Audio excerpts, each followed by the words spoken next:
Hello student. In the previous lecture we discussed about the interference of light.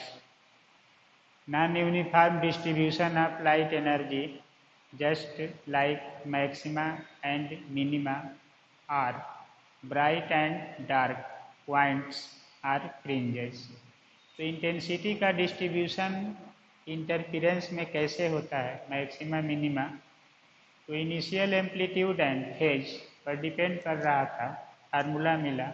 अब हम लोग उसमें एक टर्म एक्सप्लेन करेंगे, visibility of fringes. Visibility, fringe की दृश्य क्षमता क्या है, कैसे आप उसको ऑब्जर्व करेंगे, कितना क्लियर है, कितना डिस्टिंक्ट है, कितना डिफरेंस है एक दूसरे से, ब्राइट एंड डार्क। जितना डिफर होगा उतना ही वो क्लियर फ्रिंज या इंटरफेरेंस की घटना ऑब्जर्व होगी। तो इसमें एक टर्म डिफाइन किया जाता है, विजिबिलिटी ऑफ फ्रिंजेस। तो विजिबिलिटी क्या होगी, कैसे डिटरमाइन होगी, कितना परसेंट इंटरफेरेंस की घटना ऑब्जर्व हो रही है, इसको फाइंड करने के लिए ही हम लोग डिस्कस करते हैं विजिबिलिटी ऑफ फ्रिंजेस। तो विजिबिलिटी एक नाम आता है विजिबिलिटी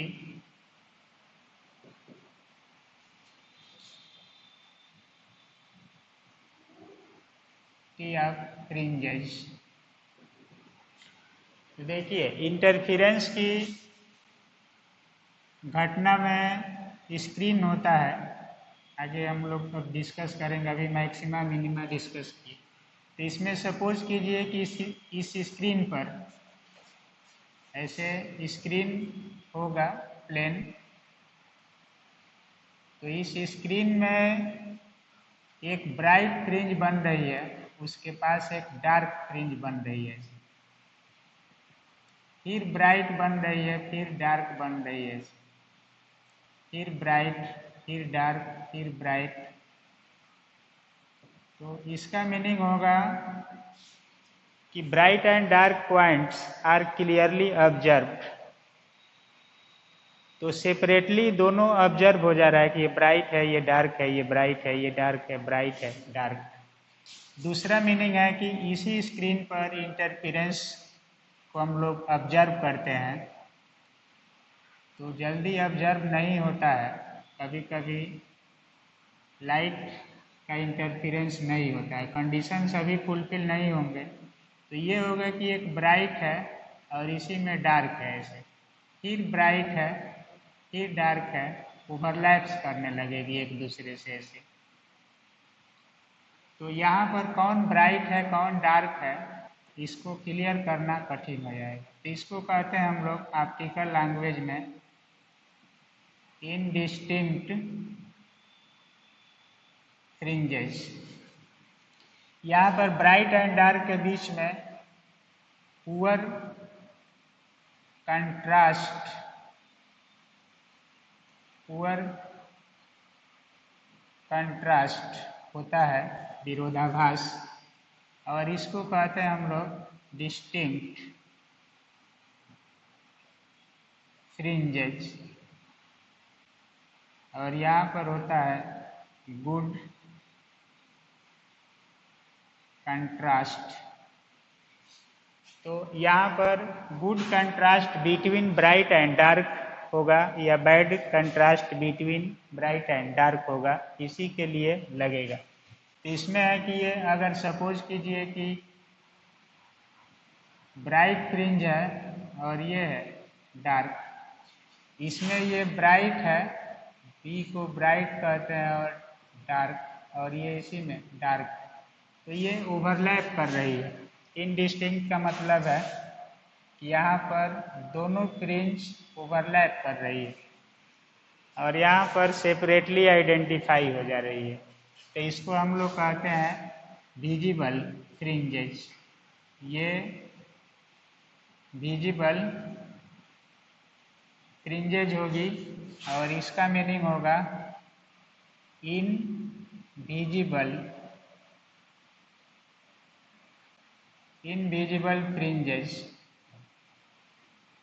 तो विजिबिलिटी का मीनिंग होता है इंटरफेरेंस पैटर्न में जो ब्राइट एंड डार्क पॉइंट्स है, इमेज है, मैक्सिमा मिनिमा का पोजीशन है, ये क्लियरली ऑब्जर्व हो जाए। तो ऑप्टिकल लैंग्वेज में इस तरह के मीनिंग को हम लोग कहते हैं कि in the interference pattern the good contrast between bright and dark fringes is called visibility of fringes. तो विजिबिलिटी का मीनिंग क्या होगा, एक टर्म बनता है ये, इसको हम लोग एक्सप्लेन करते हैं कि इसमें ब्राइट और डार्क, तो यहाँ पर होता है कि इन द की डिफिनीशन होती है in the interference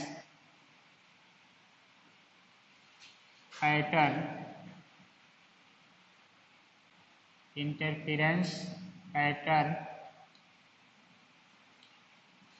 the good contrast between two successive bright and dark fringes is called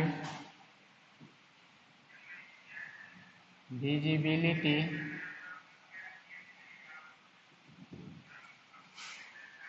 of fringes। अब देखिए, when visibility increases, sharpness of fringes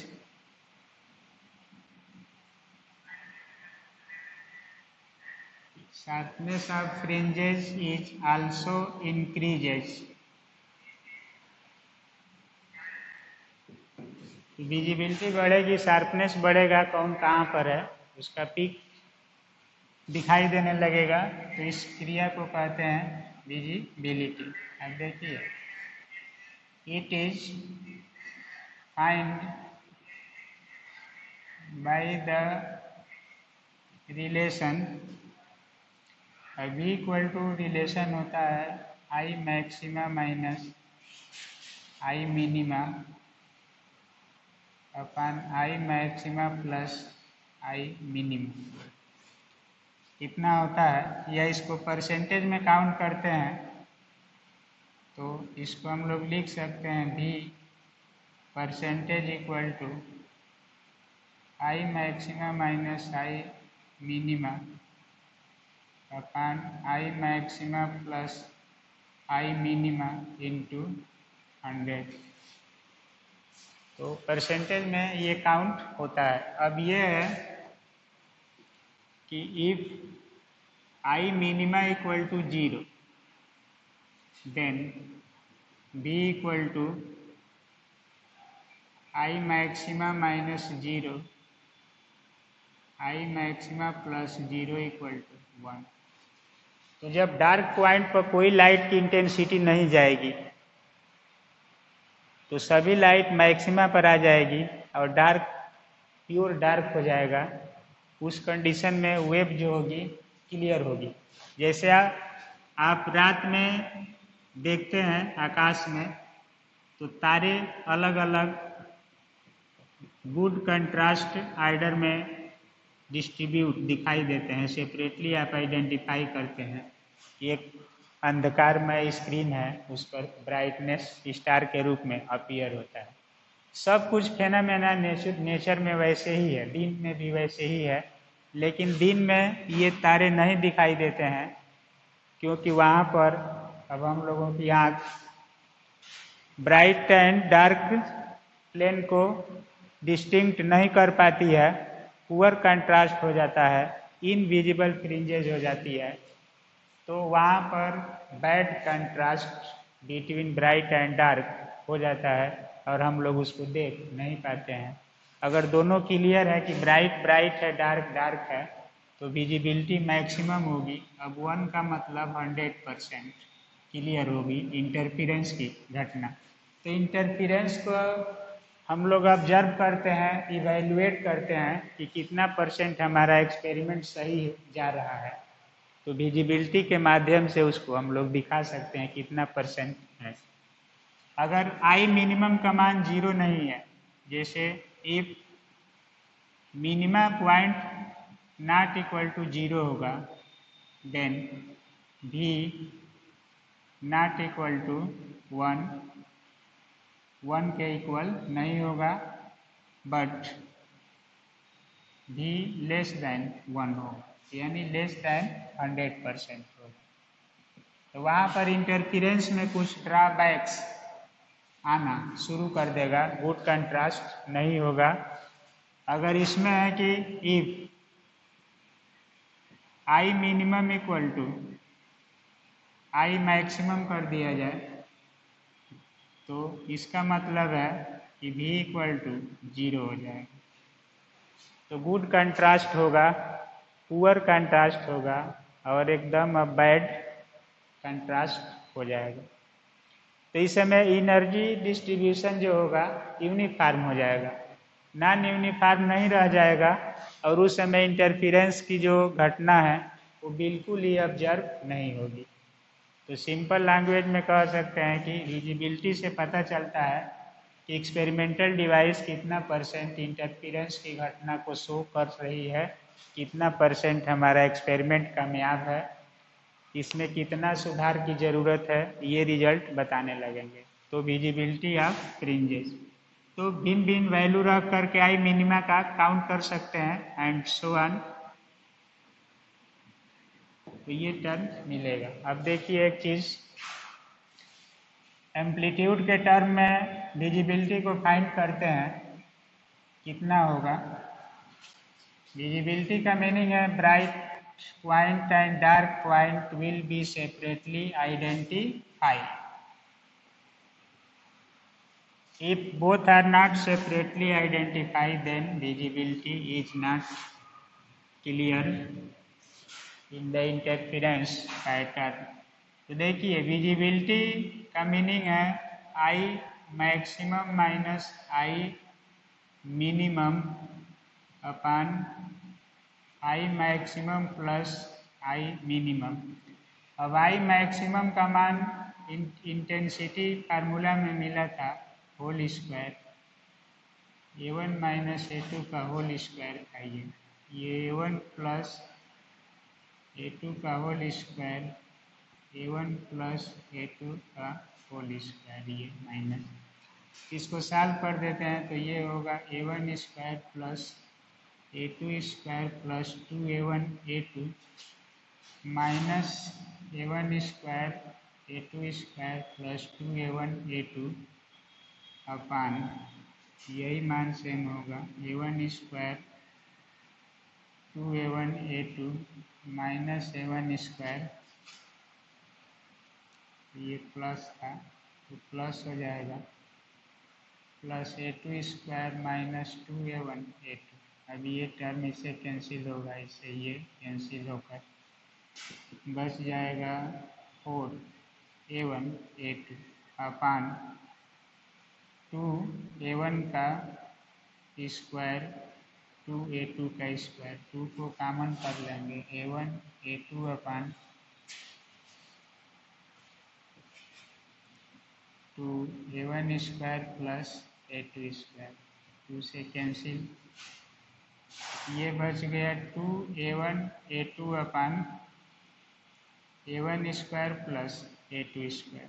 तो विजिबिलिटी का एम्पलीट्यूड के रूप में ये फार्मूला होगा। भी इंटेंसिटी के रूप में इतना लिख सकते हैं, इसे फाइंड कर सकते हैं। अब दूसरा मीनिंग है इंटेंसिटी डिस्ट्रीब्यूशन के रूप में। अब एक हम लोग फार्मूला पढ़ते हैं कि जैसे 2A1 A2 अपान, इसको कॉमन कर ले हम लोग तो यहाँ पर बचेगा A1 का स्क्वायर A2 का स्क्वायर डिवाइड हो जाएगा। अब एक A2 इसमें से कैंसिल हो जाएगा, टू हो जाएगा ये A1/A2, नीचे हो गया A1² का स्क्वायर।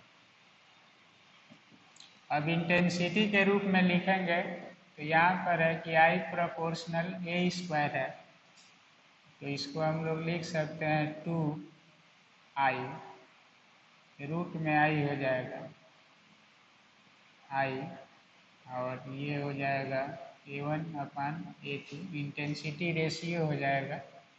तो इसको हम लोग इंटेंसिटी रेशियो के रूप में लिख सकते हैं I1/I2 और 1 प्लस I1/I2, तो इतना भी लिख सकते हैं। अब यहाँ पर एक है कि रेशियो जो होगा, रेशियो अगर मिल जाए हम लोगों को कि A1/A2 equal to root I1/I2 है, या इसको हम लोग मान लें कि अल्फा है, ये रूट अल्फा, तो इसको कभी कभी क्वेश्चन के रूप में भी ऐसे दे दिया जाता है 1 प्लस अल्फा बी, तो इतना भी लिख सकते हैं। तो बी को कई रूप में एक्सप्लेन कर सकते हैं।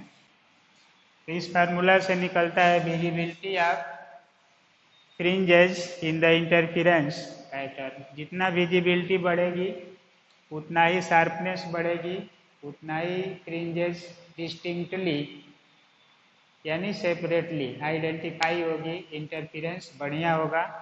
अगर ये विजिबिलिटी कम आती है, जीरो हो जाती है, तो वहाँ पर इंटरफेरेंस की घटना नहीं होगी, ब्राइट एंड डार्क कोलैप्स कर जाएंगे, यूनिफॉर्म इंटेंसिटी डिस्ट्रीब्यूशन आ जाएगा और वहाँ पर इंटरफेरेंस ऑब्जर्व नहीं होगा। तो इंटरफेरेंस के लिए क्या क्या टर्म्स हैं ये एक्सप्लेन किया जा रहा है। टू कोहेरेंट वेव चाहिए, दोनों में कांस्टेंट फेज डिफरेंस के साथ सुपरपोजिशन होना चाहिए, फ्रिंज बनेगी कभी मैक्सिमा कहीं मिनिमा, उसके बाद वो मैक्सिमा मिनिमा अगर क्लियर दिखाई देता है तो विजिबिलिटी बढ़िया है, अगर क्लियर दिखाई नहीं देता है तो विजिबिलिटी पुअर होगी। विजिबिलिटी को मेजर करने के लिए कौन से फैक्टर लिए जाएंगे, तो ये इसका फार्मूला है, क्वांटम ऑप्टिक्स से निकाला गया है, यहाँ यूज हो रहा है। तो इसे विजिबिलिटी या इंटेंसिटी के रूप में मेजर होगी, या डायरेक्ट एम्पलीट्यूड पता है तो इससे मेजर होगी, या इंटेंसिटी रेशियो दिया है तो उस रूप में हम लोग इसको हम मेजर कर सकते हैं। तो यहाँ पर इंटेंसिटी का डिस्ट्रीब्यूशन विजिबिलिटी के रूप में फाइंड करते हैं इंटरफेरेंस में, और ये सभी प्रॉपर्टी यही बताता है कि इंटरफेरेंस कितना % हो रहा है, एक्सपेरिमेंटल ऑब्जर्वेशन कितना सही है, कितना विजिबल है और कितना विजिबिलिटी इसकी घट रही है या बढ़ रही है। तो ये सब इंस्ट्रूमेंट को इम्प्रूव करने के लिए टर्म्स देखे जाते हैं। अब हम लोग इसमें डिस्कस करेंगे आगे इंटरफेरेंस को और डिटेल्स में कि एक्सपेरिमेंटली कैसे फाइंड किया जाता है, कौन कौन से रिक्वायरमेंट होते हैं। तो नेक्स्ट लेक्चर यानी अब यंग्स डबल स्लिट एक्सपेरिमेंट में हम लोग इंटरफेरेंस को प्रैक्टिकली ऑब्जर्व करते हैं। कोई रियल एलिमेंट्स जैसे wavelength, frequency, refractive index, thickness of transparent sheet find करते हैं। तो ये सब एप्लीकेशन करेंगे। इस वीडियो में इतना ही, तब तक के लिए ओके, थैंक यू।